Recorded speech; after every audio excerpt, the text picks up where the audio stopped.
আজকে একটা মাস হয়ে গেল মেরুদণ্ডের সমস্যা হয়ে বাড়িতে বসে আছি। মরণবেদী ক্যান্সারে আক্রান্ত হয়ে বাবা হয়েও ছেলের মুখে একমুঠো খাবার তুলে দিতে পারছি না। আমার পরিবারটা আমার উপরই নির্ভরশীল। একবেলা খেয়ে না খেয়ে অনেক কষ্টে এই দিনগুলো পার করছি। ভিডিওটি লাইক শেয়ার করে পাশে থাকবেন আমার চিকিৎসার জন্য। আসসালামু আলাইকুম বন্ধুরা, সবাই কেমন আছেন? আশা করছি সকলে অনেক ভালো আছেন। 8 দিন আগে যে ব্রণ স্কিন একটা রিপোর্ট করতে দিয়েছিলাম, তো সেখান থেকে ফোন দিয়েছে রিপোর্ট কমপ্লিট হয়ে গেছে। তো সকাল সকাল রান্না করে দিলাম। হাজনের আব্বু খাবার খেয়ে চলে যাবে সেই রিপোর্ট আনতে।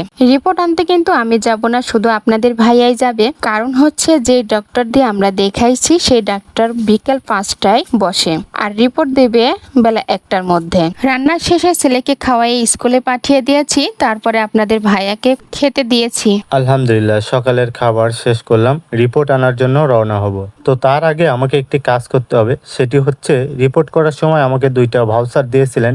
একটি ভাউচার পরীক্ষা করার সময় তারা রেখে দিয়েছিলেন, আর একটি ভাউচার আমাকে দিয়ে দিয়েছিলেন, এটা দিলে তারা আমাকে রিপোর্ট দিবে। তো আমি ভাউচারটি সাথে নিয়ে রওনা হলাম রিপোর্ট আনার জন্য।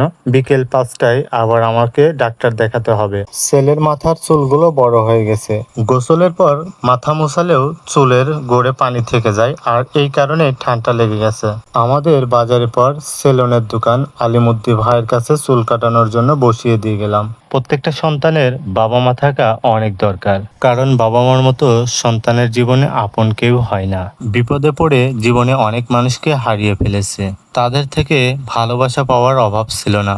সেই ভালোবাসা সত্যি ছিল নাকি মিথ্যা ছিল তখন সেটা বুঝতে পারিনি।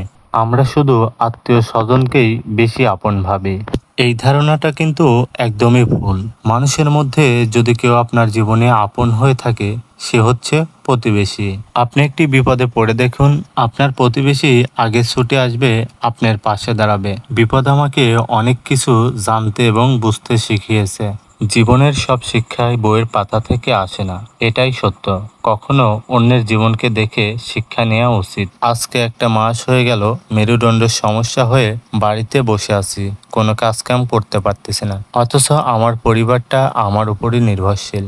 একবেলা খেয়ে না খেয়ে কতটা কষ্ট এবং যন্ত্রণায় দিনগুলো পার করছি একমাত্র আমার সৃষ্টিকর্তাই ভালো জানেন। মরণবেদী ক্যান্সারে আক্রান্ত হয়ে বাবা হয়েও ছেলের মুখে একমুঠো খাবার তুলে দিতে পারছি না। এই পৃথিবীতে এর থেকে বড় কষ্ট আর কিছুই নেই। বাবারা সন্তানদের জন্য হাজারো কষ্ট যন্ত্রণা ত্যাগ স্বীকার করে শুধু সন্তানদেরকে ভালো রাখার জন্য, এবং তারা যেন ভালো কিছু করতে পারে। আমার ব্রণ স্ক্যান রিপোর্টটা হয়ে গেছে, সেই রিপোর্টটা আমি হাতে পেয়েছি। আজকে বিকেল 5টার সময় যাব ডাক্তার দেখাতে।